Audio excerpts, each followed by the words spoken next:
If we can go to court,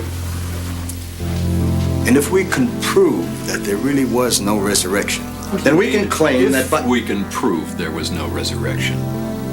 You don't believe that fairy tale, do you? No, of course not.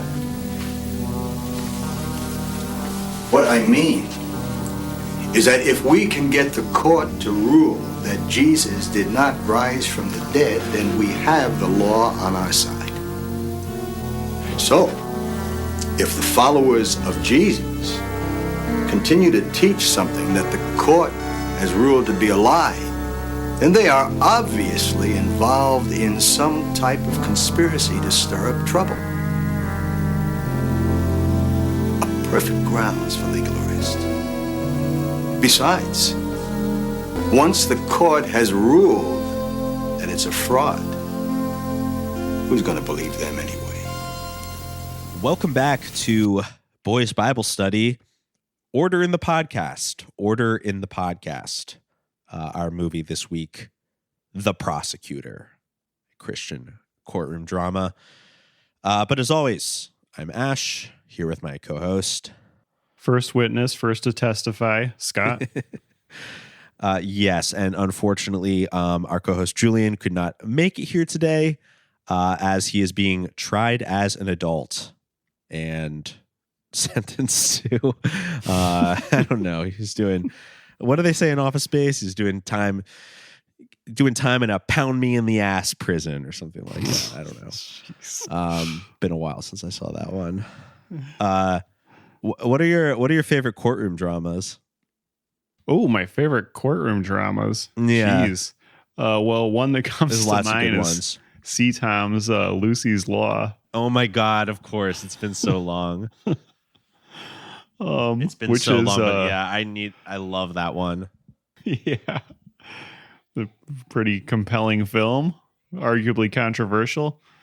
And in real life, it was controversial because that's the one that Lenny told us on the podcast we had him on for The President Goes to Heaven. That C. Tom was like driving the actress around in circles instead of dropping her off at the airport, like holding her hostage. Yeah, she was like insisting that he pay her, and he was like no, so he just kept driving around for some reason, and then she called the police, and then the police were following her, and then he like let her out at the airport. Very strange. Yeah, that is a really bizarre scenario, right? C. Tom's like vaguely like hostage situation where he was just like trying to get out of paying the actress that he like hired for the movie. Many auteurs are very complicated figures. Exactly. And I think he was doing a bit of a bit too, because the actual movie, it's sort of about a hostage situation where right, of course, decides that it's not a bad situation in court, and this comes out in court. Yeah. So maybe there was some miscommunication. I'm going to give him the benefit of the doubt. Yeah, let's say that, and either that or it was just sort of making life art. But also, I know you just told me you were watching Serial Mom last night, which has some great courtroom moments. Right, which I forgot took place in the courtroom as much as it did. It's like longer than I remembered. I watched the film for the first time about 2 years ago, but yeah, if I remember correctly, it's like the second half, or at least like the third act of the movie is like almost all in court. Yeah, basically the third act of the movie. Yeah, that's cool. And Kathleen Turner, fantastic in it as the serial mom, and she is winning hearts and minds. Good. Winning hearts and minds in the courtroom, winning people over really easily with her way of questioning, because she just defends herself. I love that beautifully. Yeah, I love the movie trope of people defending themselves in court and doing like a beautiful job. Favorite courtroom scenes that come to mind for me, Legally Blonde is a great one. My Cousin Vinny. Vinny, some classic courtroom moments. But Yeah, I think those are probably the first that come to mind for me. The other thing that comes to mind for me though is courtroom shows, the like day-to-day ones that yes, friends of ours have been on before. Oh my God, so true. Yeah, to anyone listening to this, I mean, you might be aware of this already. It's pretty easy to get on like court TV to try a civil small claims case with somebody. You can basically tell them anything. And as long as they seem confident that you'll stick to your story, they'll basically say yes. That's the vibe I get. Yeah. I mean, to be clear, our friends of ours who have gone on and like trolled court shows before, they are like very good actors. I mean, these are not just everyday people, you know, they've had lots of experience. But even so, I found from hearing about these situations that I'm like, the vetting on the show, I think, is intentionally not thorough. Yeah. Oh, like I forgot. This will make a good episode. Now that we're talking about this, though, I'm remembering that I was a false witness, so our friends could get on the show. Right? I don't even know that story. I think I had to be. There's a dog named Solo Vino. I had to be his trainer. I got called. You were the multiple trainer? Times. Yes, and for a little bit, they were gonna bring me in on the show. On the show, yeah. But yeah, I definitely like called and like lied to the TV producers or real you courts. Committed perjury. Yeah. Uh-huh. You're admitting now on this podcast that you've committed perjury in one of America's finest court systems, which I believe is divorce court. Is that the one we're talking about? Yep. Yeah. I really don't know. Do you know if the rulings on those shows like have any factor of real life decisions? I don't remember. Does any ruling that takes place, whether it's like a small claims like Judge Judy civil case, or whether it's like, you know, a divorce court, do any of the decisions made on those shows have real life consequences? It's always just like petty cash amounts. So I'm not sure if it's like the court pays for it either way because it's like a show with a budget. Right. Yeah, I'm not really sure. Or I mean, I'm sure they make you sign stuff that like you cannot break when you're going in, whether that is from a legal court or just like a production. But yeah, I don't know if it like holds up in like a real court. Yeah. I don't know off the top of my head. There's honestly lots of questions I have about that. But you know, it is obviously the courtroom is a fertile ground for film and television. You know, just the sort of official way that it works through, like, you know, presenting an argument, you know, the witnesses, the evidence, the back and forth between, you know, the two attorneys. It's no wonder that, you know, over the decades, many films and TV shows have had their climax in the courtroom. And for this week's film, we turn our attention to a Christian courtroom drama.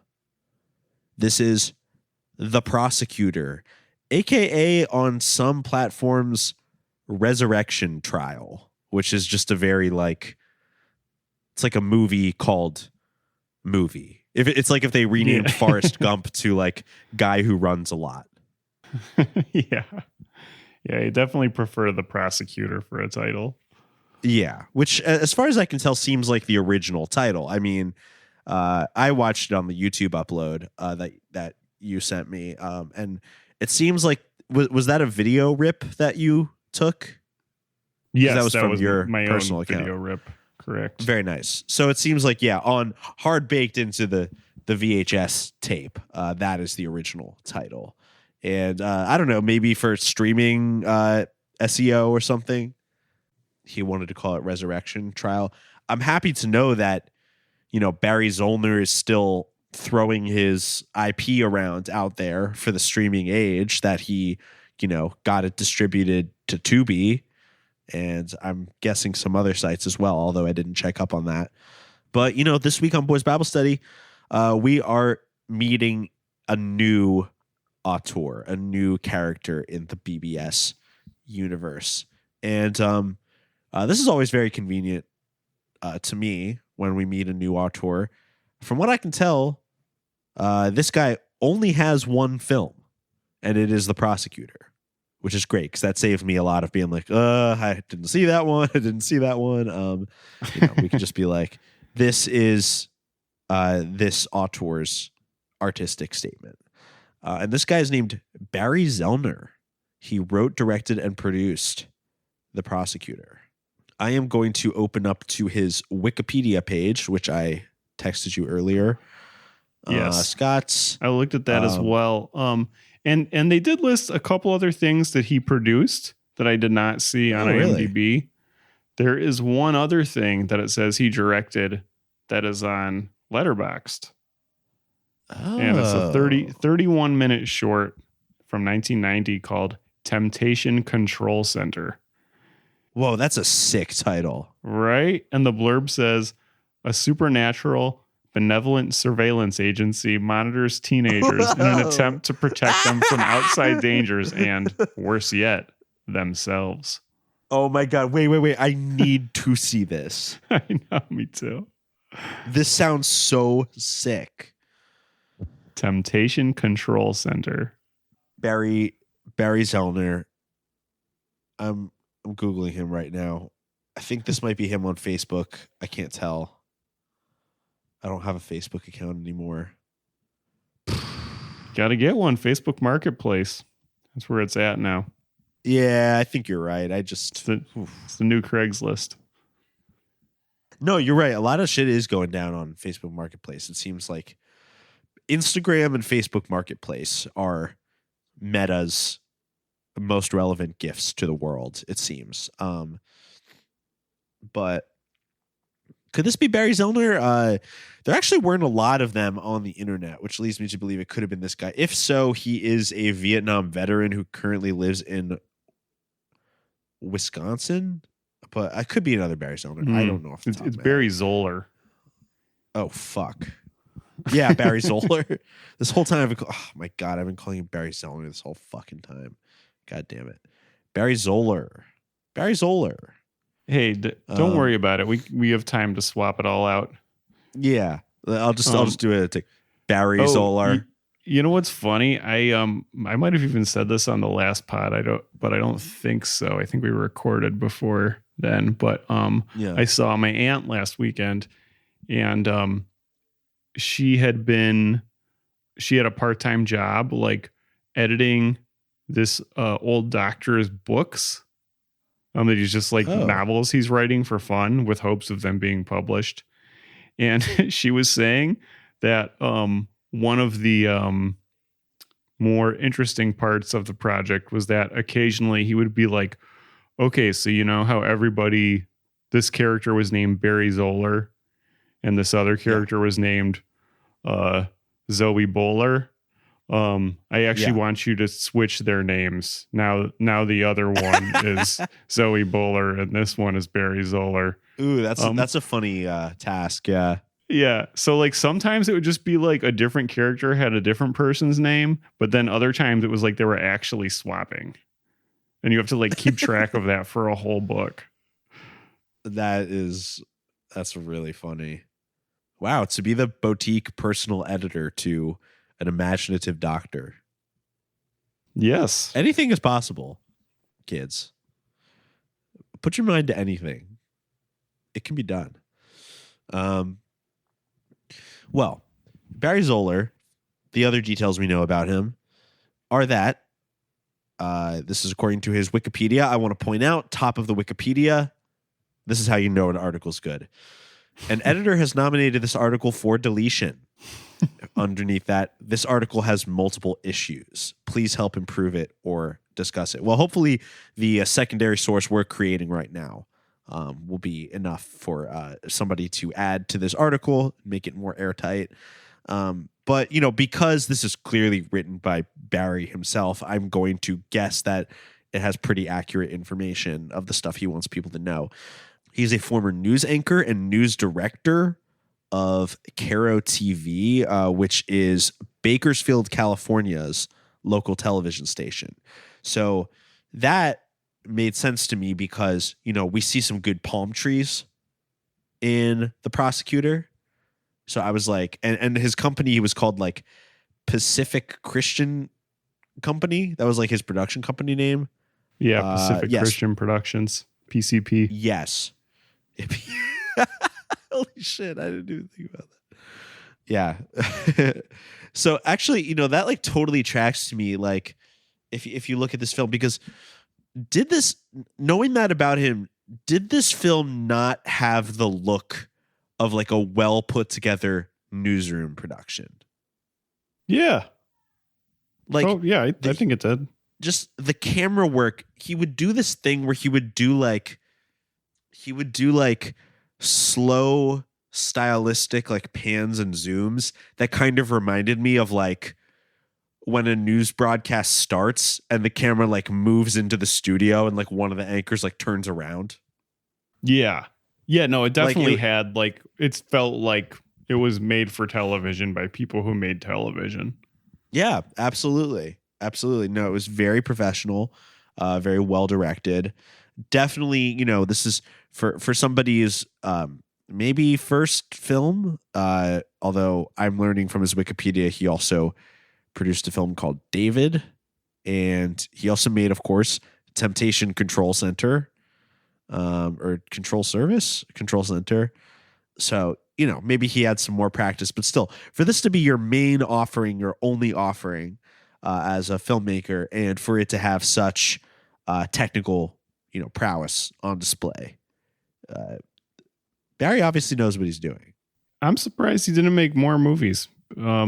Maybe it was because he got that job as a news anchor that he stopped.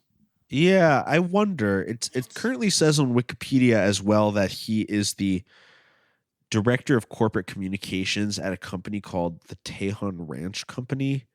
So yeah, maybe he, maybe the day job money was too good and, it took him away from his passion.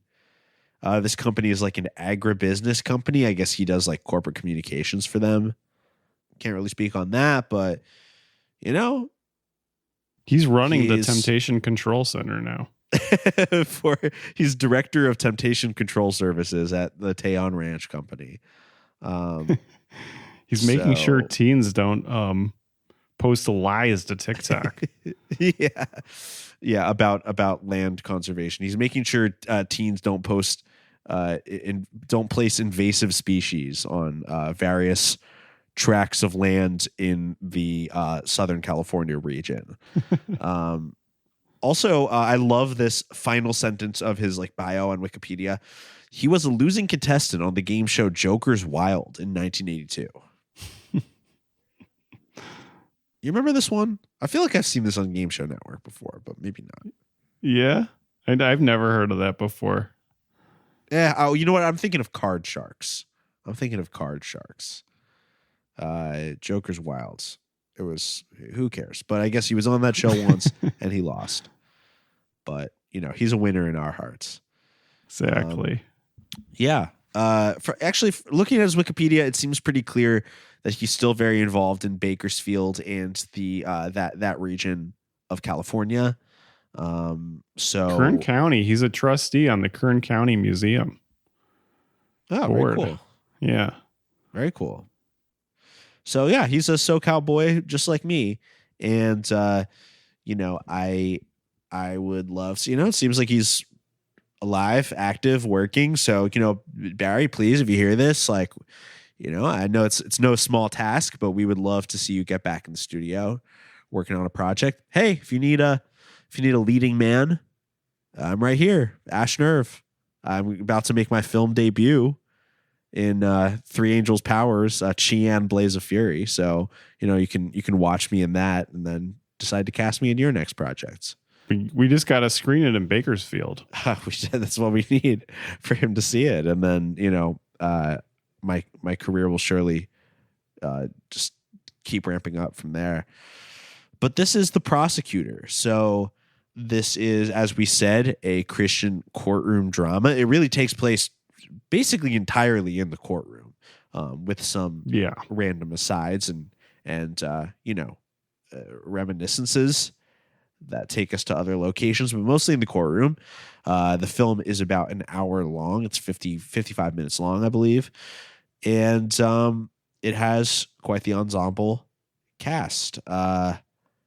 Where do we begin? I guess we should start at the beginning and just like the general conceit of this film.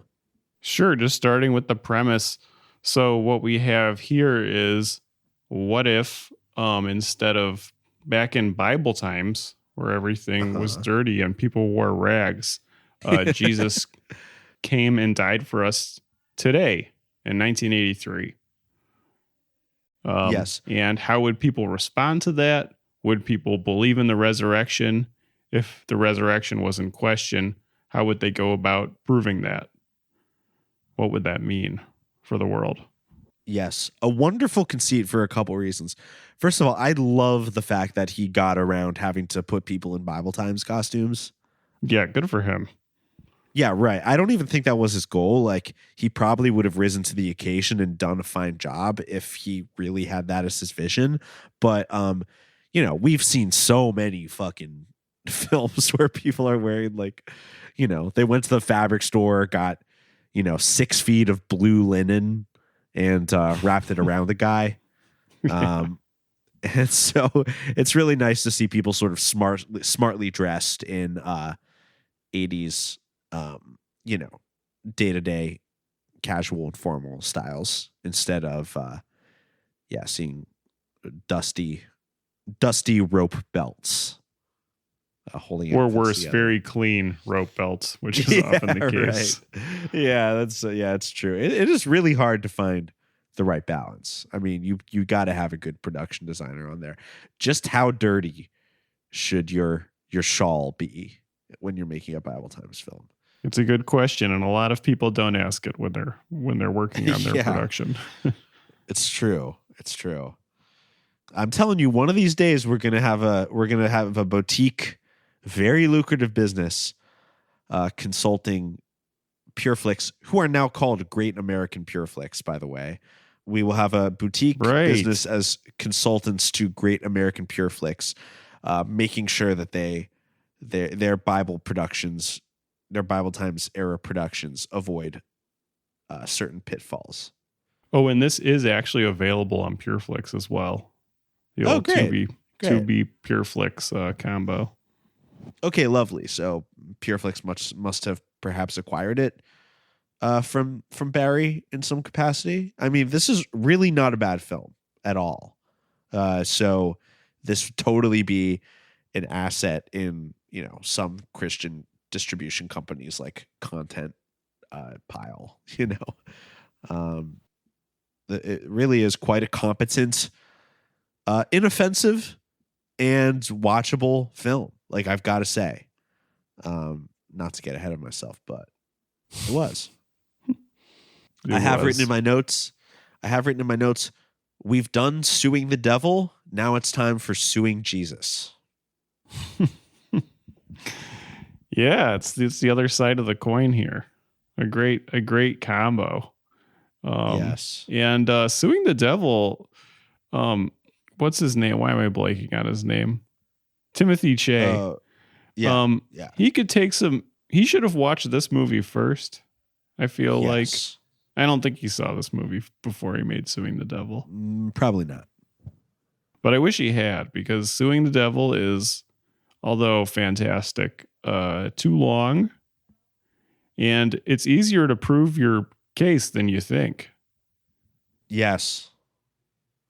Well, the problem with Mr. Che. I mean, he gets sidetracked because he has so many things he has to prove. That's his biggest charm point, and also like biggest weakness as a Christian film director is like he has to take you on many detours along the way to tell you that like car alarms are evil and like football is pointless. So he makes the trial go on like way longer. I will say, like, Mr. Zoeller, I really think he understands like the attention span of the project that he made. Like, it's paced quite well. He lingers, he moves through the case in a way that is like digestible and doesn't linger too long on any detail, which is good for a courtroom drama and for a successful court case. I would say so too. So yes, as Scott was saying, this movie comes from the standpoint of what if the resurrection had occurred only 2 years ago, and this court case, we basically get thrust into it right away. Again, Mr. Zoeller doesn't, labor over the details too much. He just sets it right up.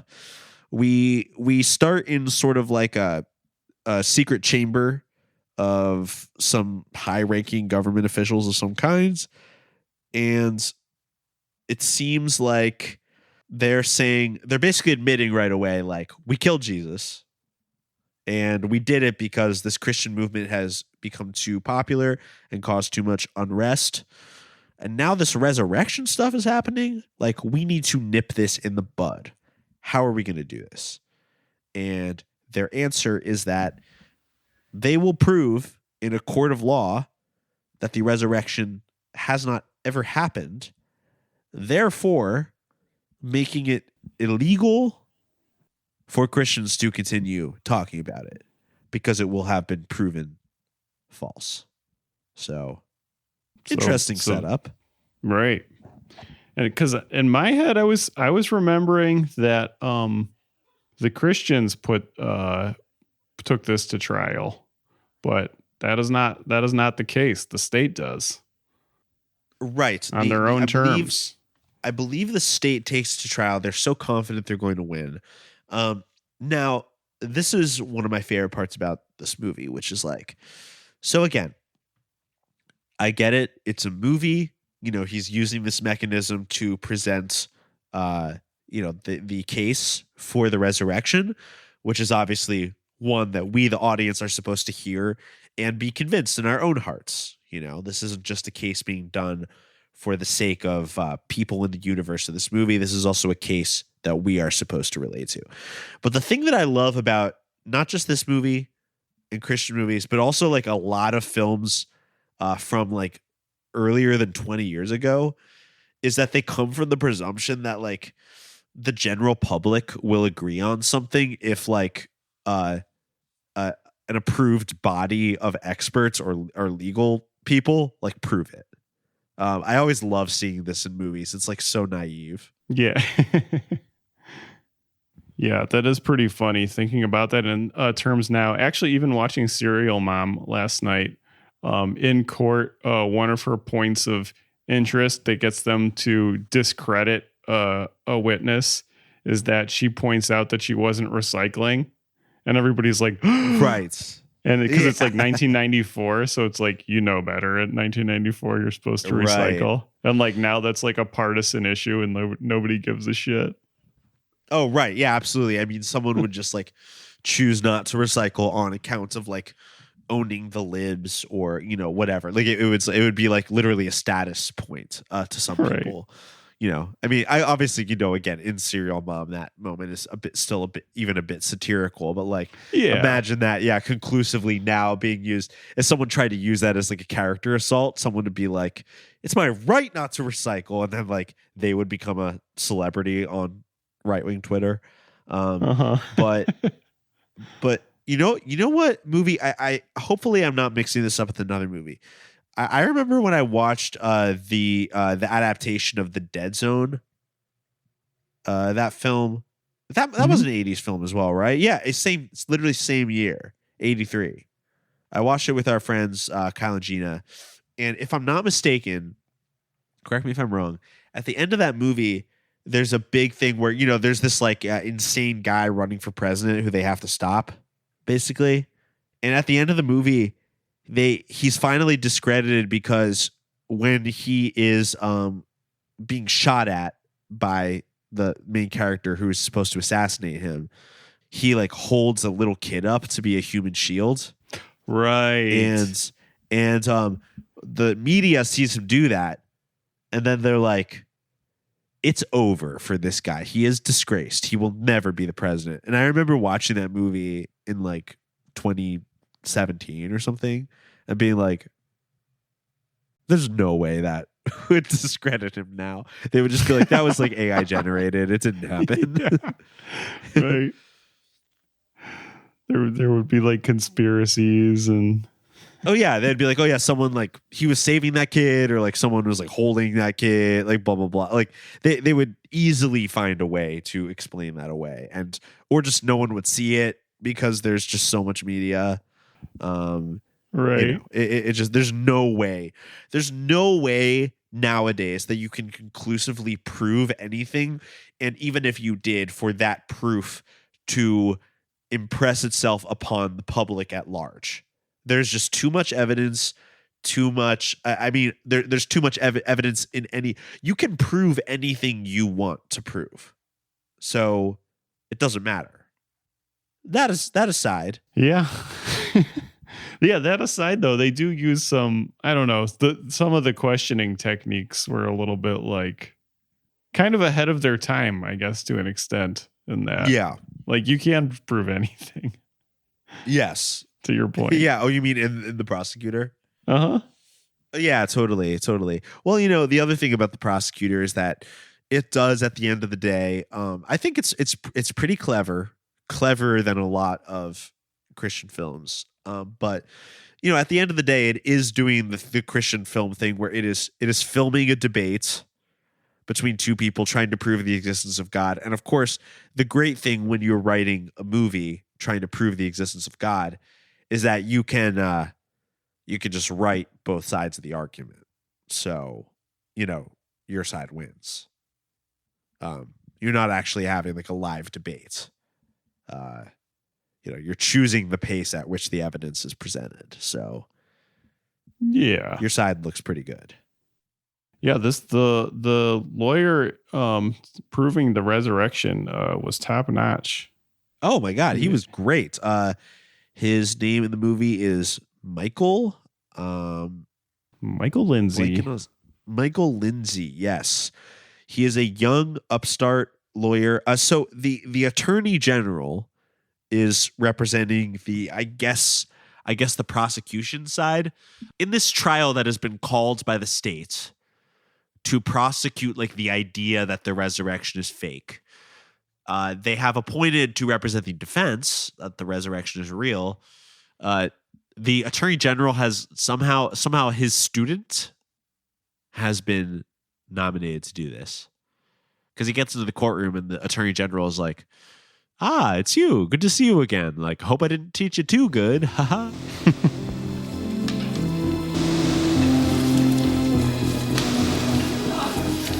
How are you, Paul? Who would have thought? My best student. Michael, I hope I haven't trained you too well. Spoilers, he taught him too good. He taught him too good. Or maybe, you know, he was just right. He was just playing for the winning team, and the winning team wins, you know? That's right. And it was funny that this came up because this is kind of like the Let There Be Light situation, but they're like taking a break from court, and someone is asking him, why risk your reputation arguing for the resurrection? Like basically suggesting that it's career suicide. Right. You clearly still would have, it's a huge trial, right? Oh, even if you're on the other star. side, it's yeah. Yeah, and the lawyers, you know, famously the job of a lawyer is to do the best job at the side that you're representing. Right. Right. But I mean, no matter what happens, like he's loaded after this. Absolutely. No, you're right. He's got to be America's hottest lawyer after this. Yeah. He would have to really drop the ball to not get a bigger name for himself in a positive way. It's true.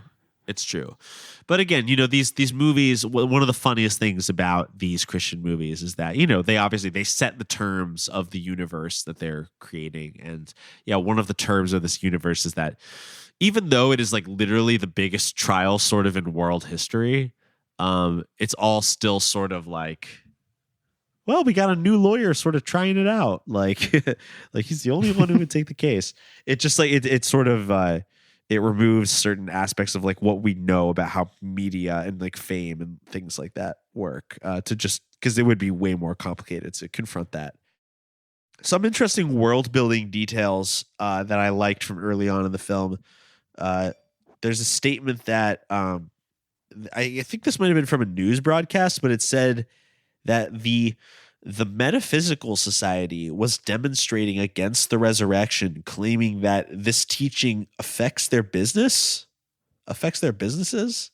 So it's sort of in the world of the Prosecutor, there's some large conglomerate called like the Metaphysical Society. And it's like they have a lot of businesses. I don't know. I thought that was pretty cool. That they only say that once. They don't get back to it. It's just like a little bit of world building. But I thought that was Metaphysical Society. Yeah. Yeah, I don't know. It almost the way it I might be misremembering, but the way it talked about them in the movie was almost like, they were like a big like corporation that owns a lot of, they were like the Coca-Cola company or something. Mm-hmm. Like, but it was like the Metaphysical Society. Their business was threatened by the resurrection. So, just another like world building thing related to what we were saying about like how a trial functions in this type of movie. They say in the beginning of the movie, the Attorney General says, "Our law does not allow anyone to teach something if it's legally proven not to be true." And I was like, well, that right there is like the least realistic thing about the whole film. Yeah. Like this is a very alternate timeline. Like I can buy Jesus dying and being resurrected now. That sounds, yes. I cannot wrap my head around in modern America for that being the case. Yeah, being let's just say it being illegal for you to tell people like, this health thing that I made, it works. Yeah. Like imagine that being like, obviously there's, certain things you can't do. I mean, they have these bodies, like for instance, the FDA and things like that, can approve or, choose to say that you're making health claims that are not true, but it's so easy to get around any of those things. Ultimately pretty unregulated here in the United States. Extremely unregulated. And it's like, it's not even like, if it may be a little easier if you make a substance or product, but like if you have a teaching or belief system, of how to live your life, you can just tell people to do that. And people are always looking for someone new to believe in. So there's no way in hell. God, I follow this guy on Twitter named his screen name is Blame Aspartame. I've actually been following him since like for years. He's had a Tumblr account. He's just a really funny like web curator. And one of his new recent things is he's just his whole thing is he's in like a million like niche Facebook groups and he just like screenshots things. And one of the craziest things is he's been for like literally 2 years. He's post screenshots from this very popular urine therapy Facebook group where the whole premise of the group is that any health problem that you ever have, all you need to do is put aged urine on it. Aged urine, okay. So you put your piss in a jar. Basically, you piss in a jar, and then you put that jar like on the windowsill for like a long time. And then basically he just posts screenshots all the time of people being like, I'm just, making this up, but someone being like, my elbow hurts. Is urine good for this? And then one of the group leaders will write in it like, absolutely, put urine on your elbow. And like, it doesn't matter. And like, anytime someone was like, I tried this urine therapy for 6 months and nothing happened, so I stopped doing the urine therapy. And so they'll be like, well, why'd you stop? Like every answer in the group, it doesn't matter what it is, it's you must put urine on it. And if you just say you're not doing that, they're like, well, there's your problem right there. So I'm just saying, imagine if that were illegal. I mean, this country wouldn't function. Well, for that to be illegal, it would have to be scientifically disproven. Exactly. In a court of law. I don't see anyone. Yeah. I don't see anyone doing that yet. So that's his next case. The prosecutor too. Right after the Attorney General is like, damn, Well, next, after the urine therapy Facebook group. Can you imagine just like every like wild Facebook group being on trial? Yeah, right. The attorney awesome. general has to go one by one and is like, okay, first of all, you can't, aged urine does not cure anything. They have to do a whole public trial for that. Imagine actually the not even just the prosecutor, but like the bright-eyed, hero of the story, the Christian defense attorney, like having the same sort of like bright-eyed gumption, but doing it like defending urine. He's like, I have a whole group of people in the hallway, and they're here to tell you about how urine works. And he lets them all in the courtroom, and they're like, praise urine, praise urine. And the judge is like, order. Well, when he is talking to the scientist for the first time in the courtroom, he could almost use his same phrasing, like with the aged urine. Because he's basically let's talk about the but scientist. If it was like this, then could you say that it wasn't like this? And he's like, wait, what? Yes. Let's talk about moments of the trial like that. The first star witness being this scientist. I wrote his name down. Okay, I forgot his first name. I just wrote Dr. Charles, PhD. I felt like the PhD was almost said in a way that you were supposed to think like, boo, like when they said it. The prosecutor doesn't spend a lot of time with them. He's basically just like, if someone dies, can they come back to life? And the PhD is like, scientifically, no. And he's like, okay, the prosecution rests. But then he comes back to him and he's gets him to rephrase it, and he's like, well, no, because that goes against like the laws of nature. And he's like, well, what about things that are beyond nature?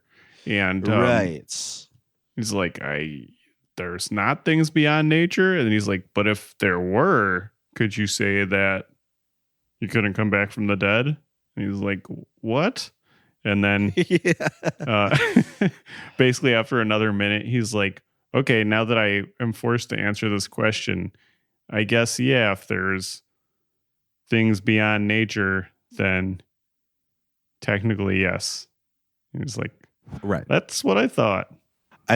Such good questioning. Asking a scientist to be like, if something, let's assume for a moment that reality was different.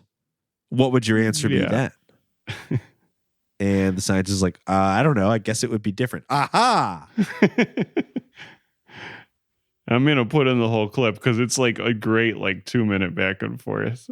It's so good. It's like the highlight of the movie. It is ridiculous to believe that a resurrection could happen because hypothesis or no hypothesis, there is nothing beyond nature. But if there is nothing beyond nature. Let me ask the question one last time, and Your Honor, would you please direct the witness to answer the question? Dr. Charles, if there is, hypothetically speaking, something or someone beyond nature, isn't it possible for a resurrection to occur? Dr. Charles? I don't see the point. I'm surprised, Dr. Charles. I'm really surprised. I'm no Albert Einstein, but I do recall that a scientist by the name of Heisenberg has proven that nature is open, that it is not closed, and that at any given moment, the basic stuff of the universe can be altered like that, given the proper conditions. It's come to be known as the Heisenberg principle of uncertainty, has it not? Yes, it has. And if Heisenberg's principle is scientifically valid, then supernatural occurrences beyond nature are possible, aren't they? Objection, Your Honor. Mr. Lindsey is leading the witness. Your Honor, I am simply reasoning from scientific premise to scientific conclusion with a scientist. Objection is overruled. The witness will answer the question. All right. Hypothetically speaking, yes, it's possible, but only... Thank you, Dr. Charles. No further questions, Your Honor. when that comes up like that with like being beyond nature, like I don't even see why does it even have to be beyond nature? Couldn't it just be like why isn't he like, well, nature is more expansive than you're thinking because you're not taking into account like all of spirituality. Right. I mean, he sort of gets on that wavelength when he brings up the uncertainty principle. Yes. Which is something I just learned about. The defense attorney says, there was a scientist called Heisenberg, and he talked about the uncertainty principle.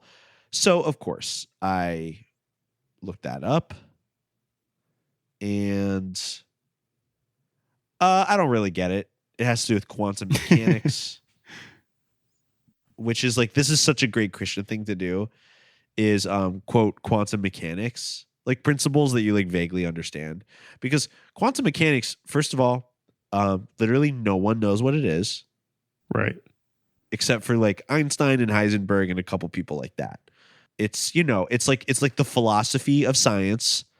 It's like it's about people like trying to prove, like, you know, as Bill Clinton once said, that depends on what your definition of is. That's like what quantum mechanics is. Yeah, I love that. I think about that all the time. That's a great quote. That's sort of like what quantum, you know, philosophy is kind of like that. You know, philosophy in its most stereotypical sense is like, you know, but what does it mean, like, to think? You know, what's actually happening when you think? Or, you know, yeah, what does is mean when you say someone is? That's sort of like what quantum mechanics is. It has to do with, like, you know, it asks questions like, when you observe something, like, can you actually observe something? Like, and quantum mechanics is always coming up with shit that then like get misrepresented into like various New York Post articles. That's like, you know, a quantum physicist has just proved that, like, you know, there is an evil version of you in the shadow realm. And you're like, okay.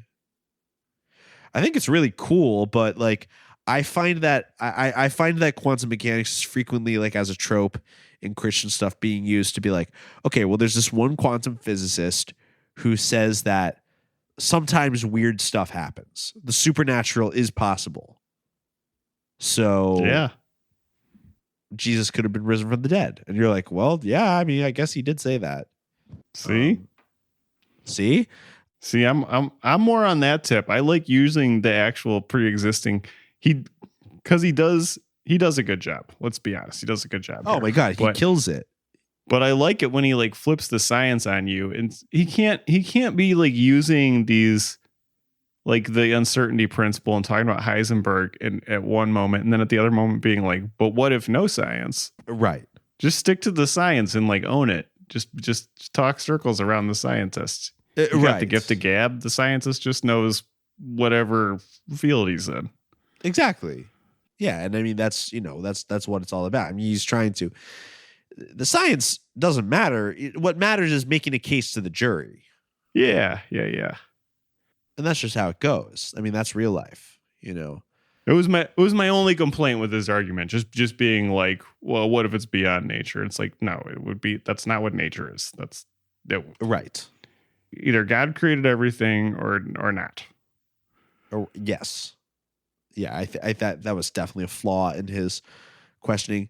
I did want to point out, I can't really explain the uncertainty principle anymore.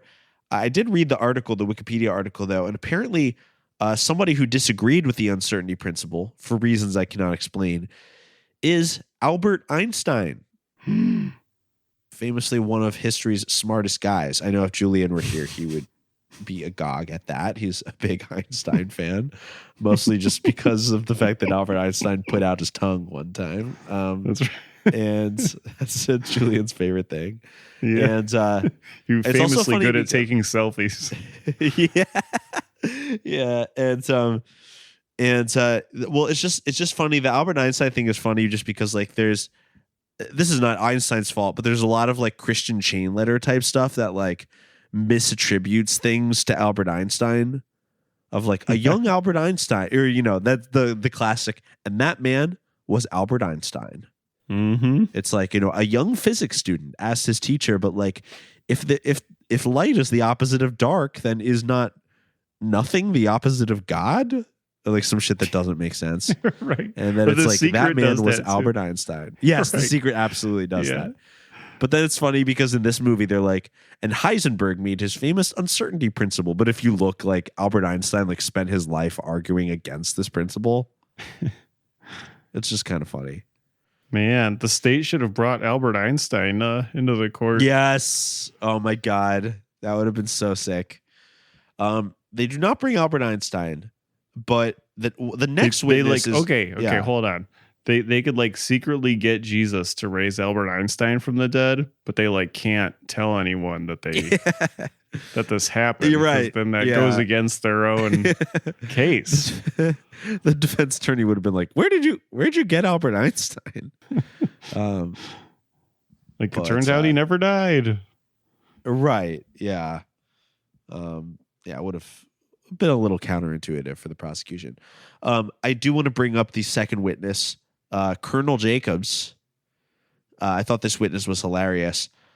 He was in charge of guarding the tomb, you see, because in this reality where the story of the Bible happened, but it's in modern times, they, of course, would have just had like army guys watching the tomb. Yeah. Instead of Roman centurions. But it's pretty funny because Colonel Jacobs was like, well, I'm ashamed to say it. Me and the army, we all fell asleep. It had been a long week. It's just really funny to imagine like army guys asleep on the job, like a Three Stooges movie. Yeah. Oh my God. His performance was great too. It might have actually He been was my great. favorite in the movie because he was so like dog with its tail between its legs, like, I made a mistake and I don't want to have to tell you about this because I always answer to my superiors and Yes. I just have to tell you the things that I'm telling you. Yes. No, I agree. He was one of the best parts of the movie, unironically. It was a funny character. We learn in the world of the movie, the colonel reveals that, the reason he was ordered to guard the tomb is to prevent a scenario exactly like this, that the followers would steal the body and claim that the resurrection would happen, which is oddly specific because they fell asleep. And that is what happened. Fortunately, our intelligent defense attorney, our Christian defense attorney, he sees a hole in the story and he uses it to unravel the truth. Yeah, he makes a great point, which is that if you're this top-ranked army guy with other army guys, you would be pretty sad and weird that you would take a job so seriously, such a serious job as well, and fall asleep. That would be very embarrassing. And not only fall asleep, but for a group of Jesus followers to move this huge slab of stone aside, which actually that was a great time to show like the flashback of that happening because they have the sound of the stone moving. And that did like put that in my brain for sure, where it's like, oh yeah, that would have been like very noisy to move that. Like somebody probably would have woken up. I agree. That actually brought me back to Bible times. I was like, how can these guys couldn't sleep? Exactly. But it was a good argument. It's a and great then argument. Additionally, he points out that in this world, if you abandon your post, you get the death penalty. If you fall asleep on your post, you get the death penalty. Oh, yeah. Why didn't he get the death penalty? What happened? Why Something's isn't not this adding guy up. fucking dead? Colonel Jacobs, what's the penalty for a soldier abandoning his post? A soldier who is found guilty of abandoning his post is usually executed before a military firing squad. And what's the penalty for falling asleep while on duty? Objection, Your Honor. Mr. Lindsey is deliberately trying to discredit this witness. And this question is totally irrelevant to these proceedings. Mr. Lindsey, The relevancy will become obvious shortly, Your Honor. you may proceed. Colonel Jacobs, what is the penalty for falling asleep while on duty? What do you mean? The penalty for falling asleep while on duty, it's the same as abandoning your post. The penalty is death, isn't it? Well, Colonel Jacobs, can you explain to this court why an exception has been made in your case?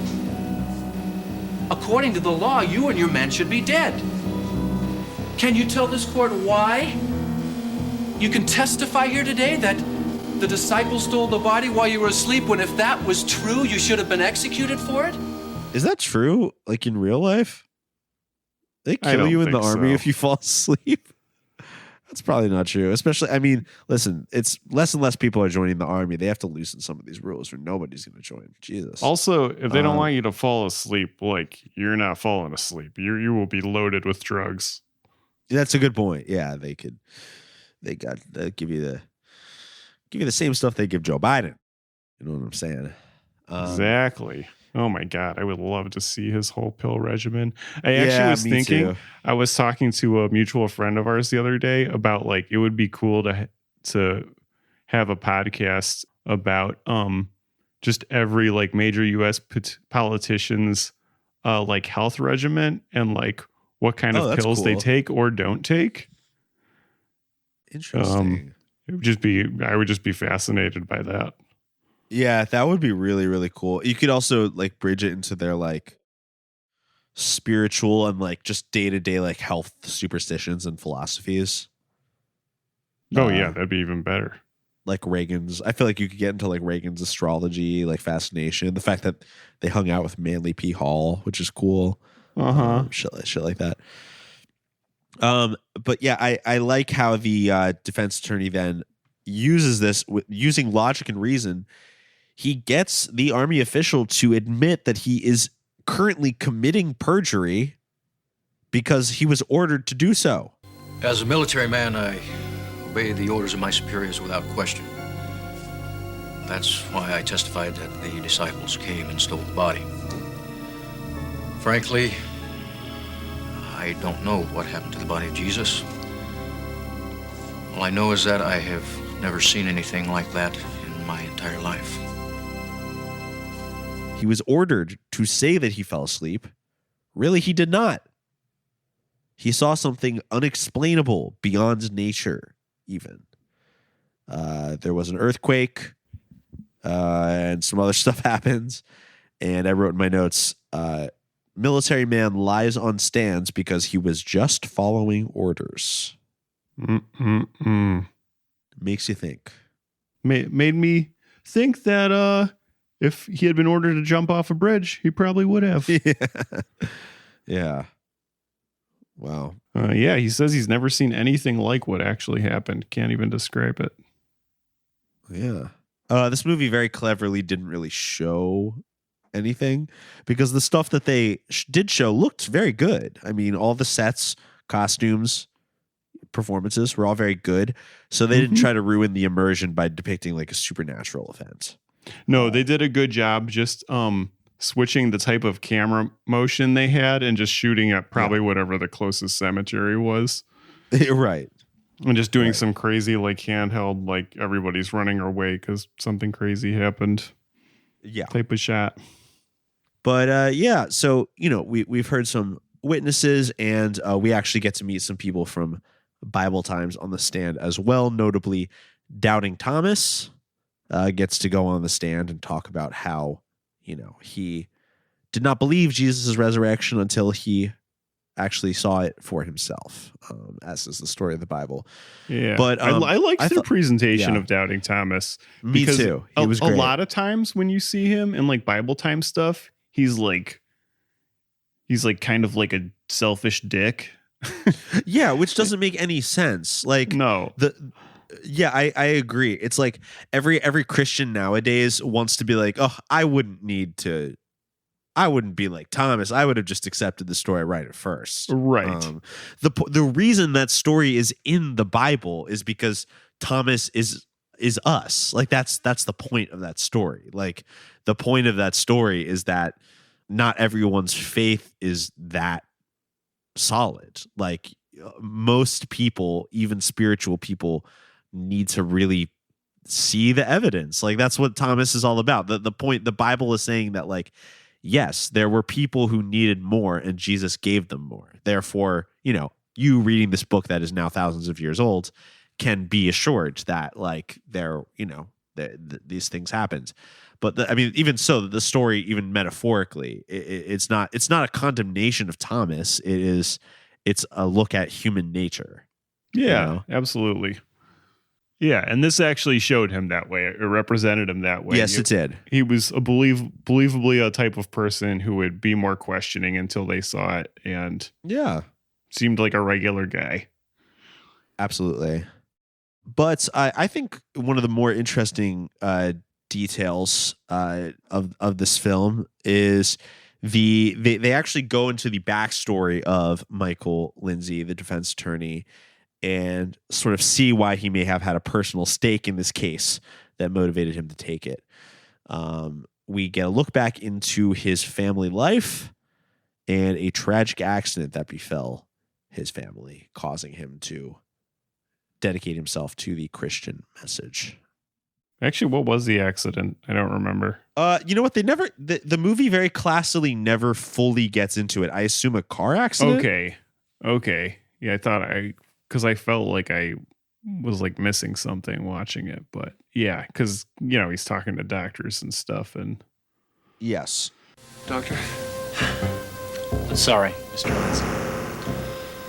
We did everything we could, but the injuries were just too severe. Sorry.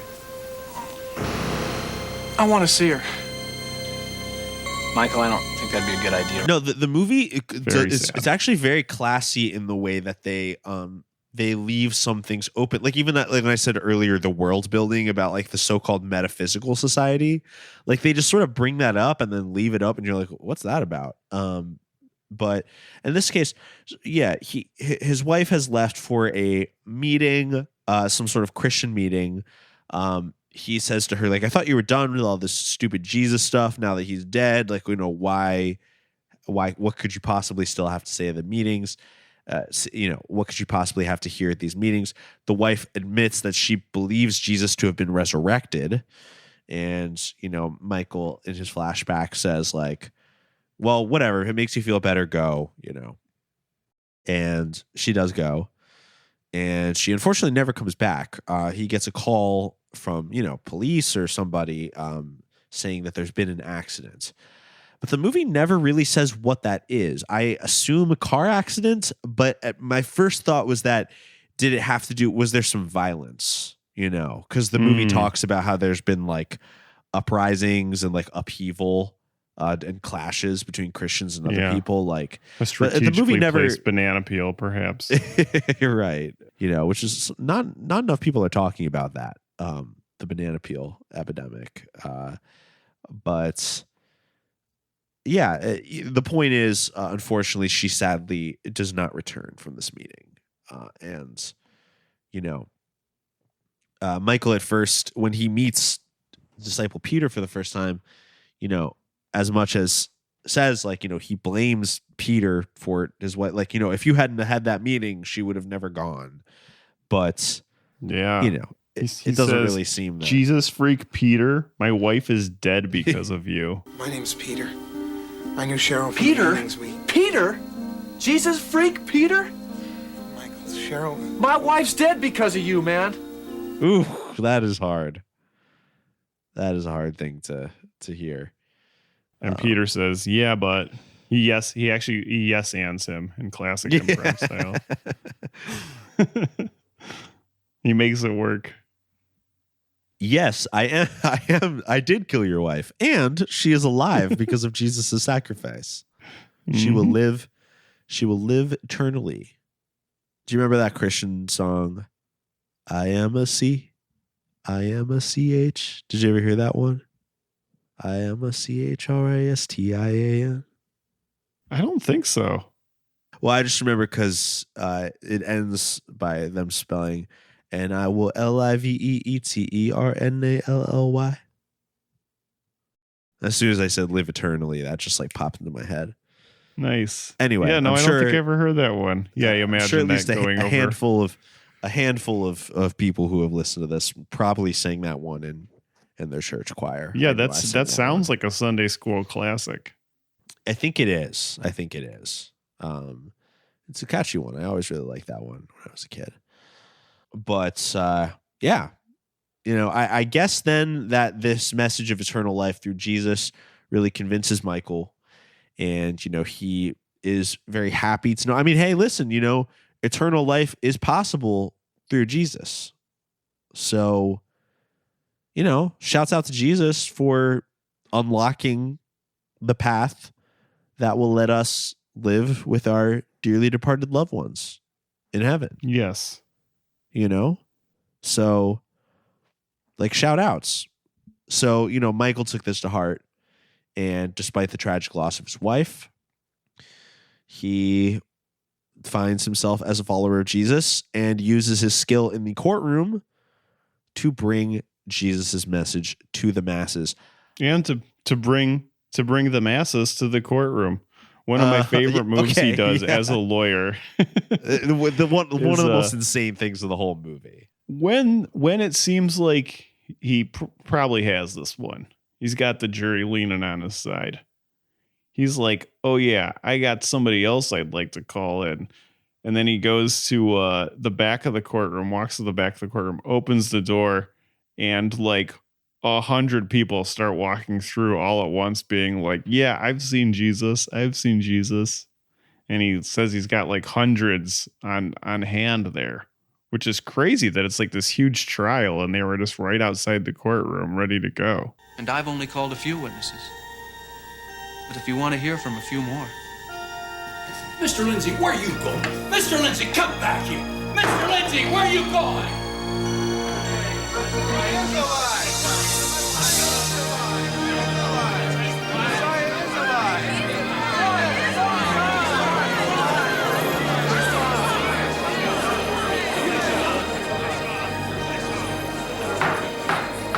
More action like that and I'll hold you in contempt of court. I'm sorry, Your Honor, but I just want to make a point. I've got to say, I just don't know if that's really the tactic to do. Hey, I've spent a while methodically proving my case. For the final clincher, I'm going to bring in a mob of screaming people. Yeah, I assume that gets the case thrown out, but also pretty undeniable. Yeah. I mean, it was a ballsy move, that's for sure. Definitely would have been a risk. In this movie, it seems to pay off, because what is the verdict of the court case? He was resurrected. Let's go. Officially, Jesus lives. Legally proven in a court of law by a jury. Boom. Jesus lives, y'all. Ladies and gentlemen of the jury, the resurrection is a fact. That being established, the only real question is, how will you respond to it? So the state's case, their plan, the state really took massive L's in this movie, because first they just kill Jesus. Yeah. And second, they're like, well, that backfired because we accidentally caused eternal life to happen by fulfilling the prophecy. So let's make a bigger deal out of this, Barbra Streisand effect. They brought too much attention to it. They said, we're going to have a court case in front of the entire world. And they lost. So Christians to this very day, that was all the way back in 1983, which, if you're listening now, that was hundreds of years ago. Mm-hmm. But still, the precedent set in that case stands to this day. You are still allowed legally to be a Christian. They should start taking the other religions to court. And that's why the state is performatively Christian now. Yes, exactly. That's why there's the 10 Commandments in every courthouse. Well, that looked bad. Right. Yeah, now that is why we have a 10 Commandments in every courthouse. We support Israel because they will bring about the apocalypse by existing, etc. So, a lot happened since 1983. What a case. Yeah. What a trial. What a case. What a trial. Again, I would say overall, while of course this film was, it was the classic Christian trope of writing its own arguments, writing its own debate so that it could win. I mean, we've seen that in many cases before.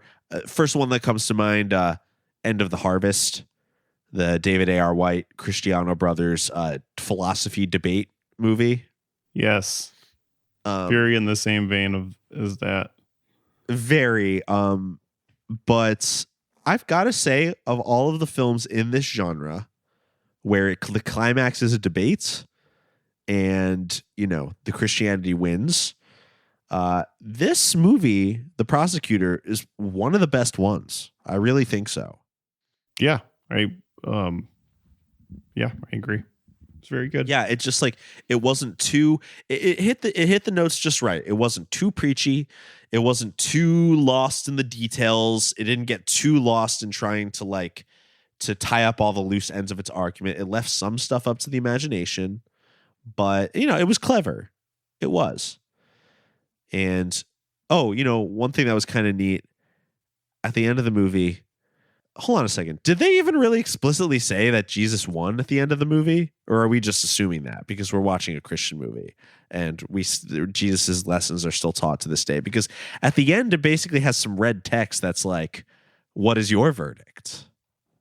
Yes. Oh, yeah. What does it actually say at the end? It's, what is your decision? What is your decision? What is your decision? I definitely think that the implied, at the very least, ending of this film is that, Christianity won because we still teach it. Yes. But, it leaves us, it involves us, the Sunday school viewer or the home viewer of this film. It asks us, if the case was proven to us, which in my opinion, yes, it was. Jesus is guilty of resurrecting from the dead and giving us eternal life. Yay. And the score really helped emphasize that for me as well. I loved the score for the movie. Yes, I literally at the end of my notes I wrote, "Did Wendy Carlos do this score?" It was not actually Wendy. Like that. It was David I wrote Maddox. Down. Yes, I wrote his name down as well, David Maddox. I'm not familiar with his other work, but the score was whimsical. It really took up a lot of space, like more space maybe than it should, but I'm happy it did. Because it was so fun. A lot of synth. Very synthy. Yeah, very synthy. Very cool. Cool movie. Shout outs to Barry. Barry Zoeller. Yeah, good work, Barry. I wish you had made more, but I get it. You're busy. Yeah, I would assume so. But, again, wish him all the success in the world. And I'm telling you, Barry, the second you get back into that studio, why don't you give us a ring? boysbiblestudypodcast@gmail.com. Let us know what you're doing. If there's any way we can help consult, we're on the case. And please send us a copy of Temptation Control Center ASAP. Oh my God. I need to watch that so bad. That is such a funny premise. I will be doing my homework on that tonight. Appreciate it. Yeah, if we can do a follow, if we are able to obtain it and view it, you can be assured we will do a follow-up episode. But in the meantime, what do we think of The Prosecutor? What is the official Boys Bible Study rating of The Prosecutor? I enjoyed this courtroom drama quite a bit. Was nicely paced, good performances. Liked the modern times take on Jesus' death and resurrection. I thought it was, like you pointed out in this episode, Ash, pretty smart, the stuff that they left to the imagination, left unseen. That was cleverly done. And that is why I'm going to have to give this 12 out of 12 jury members. Ooh. Who have been convinced. that Jesus has in fact been resurrected. They sure have. 12 angry men, more like 12 saved men. Amen. Like 12 amen. I agree with you that one of the biggest difficulties for DIY film auteurs is feeling like they have to tie up every loose end. They throw a little too much in. And one of the clever things about this movie was knowing when to not reveal, when to give us some details, but not waste our time on all of them, because the film had good pacing, a good sense of its audience. It understood what would bore us and what would, keep the story moving. And I really do think that, obviously some people watching this are just inherently going to find it, cheesy or Sunday school fodder or whatever. But compared to a lot of the shit we watched, this was very well paced and executed. So I do have to congratulate Mr. Zoeller on his effort. Let's see. I got to give this film. I got to give this film 2 out of 2 women on a hike. Because although we didn't talk about it much, there's a really funny scene involving 2 friends, Christy and Sheila, which I will say are not biblical names, and they encounter Jesus on a hike. They see the resurrected Jesus. They are on a hike trying to find dead Jesus on the top of the hill. Hey, let's stop a minute so you can catch your breath. Me, catch my breath. Oh, right. Sheila, what's wrong with you this morning anyway? Oh, well, to tell you the truth, after last night, this morning came awfully early, if you know what I mean. You and Don must have been out pretty late, huh? Well, late enough. After we got home, well, let's just say I didn't get much sleep. I don't want to hear about it. You know how I feel about you and Don living together. Besides, Jesus said he'd meet us at the top of that hill today, and I just don't want to be late. Come on, Sheila, let's go. So, hey. Who would you believe? 2 women on a hike or the Attorney General? In this case, the Attorney General loses definitively in court. Thank God, because our podcast would be illegal otherwise. Wow. I'm quaking in my boots just imagining that scenario, but I don't have to. So, I will say, as we always do, thank you to everyone who listens to our show. If it's your first time here, go to boysbiblestudy.com, where we will prove to you conclusively in court that our show is good. And if you are convinced by this, you may go to patreon.com/boysbiblestudy, where you can kindly subscribe and get access to our bonus episodes. Special shout outs to the judge, jury, and executioner of Boys Bible Study, our patrons at the $20 tier. Nicole, Marissa, Jeff, Kara, and Rhett. Thank you so much for your generous support. Our outro music is Oh My God by Mary. So from all of us here at Boys Bible Study, myself, Ash, my co-hosts, Scott and Julian, we would like to say peace be with you. And also with you. Forgive me, Father, for I have sinned. I feel your love in me, it's coming from within. Oh my God, my devotion is so unwavering. Divine emotions when you enter me. Every day